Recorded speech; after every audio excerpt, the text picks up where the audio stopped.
চলতি অর্থবছরের প্রথম ৭ মাসে বড় রাজস্ব ঘাটতিতে পড়েছে সরকার, যা বাজেট বাস্তবায়নে বাড়িয়েছে চাপ। ব্যবসা বাণিজ্যের ধীরগতি এবং দুর্বল কর ব্যবস্থাপনার কারণে এনবিআর লক্ষ্যমাত্রা থেকে পিছিয়ে রয়েছে। বিশেষজ্ঞদের মত, বাকি সময়ে বিশাল অঙ্কের রাজস্ব আদায় নতুন সরকারের জন্য বড় চ্যালেঞ্জ হয়ে দাঁড়িয়েছে। নতুন সরকার দায়িত্ব নেয়ার আগে থেকেই দেশের অর্থনৈতিক দুর্বলতা ছিল স্পষ্ট। ব্যবসা বাণিজ্য মন্দা, বিনিয়োগে ভাটা এবং ব্যাংকিং খাত এখনও অস্থির। লাগামহীন সুদের হার এপালে দিয়েছে হাওয়া, যার প্রভাবে কর্মসংস্থানের সুযোগ হয়েছে সংকুচিত। টান পড়ে সরকারি কোষাগারে। জাতীয় রাজস্ব বোর্ড এনবিআর বলছে ২০২৫-২৬ অর্থ বছরের জুলাই থেকে জানুয়ারি এই ৭ মাসে শুল্ক কর আদায়ে ঘাটতি বেড়েছে।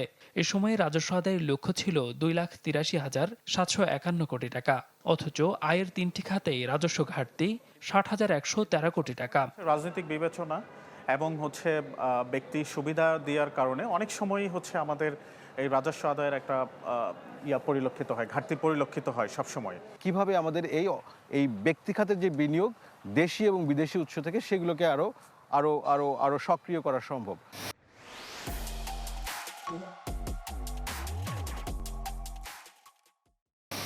অর্থনীতিবিদদের মত, নতুন সরকারের রাজস্ব আয় বাড়ানোর পাশাপাশি চ্যালেঞ্জ রয়েছে শুল্ক কর আদায়ে নজরদারি নিশ্চিত করা।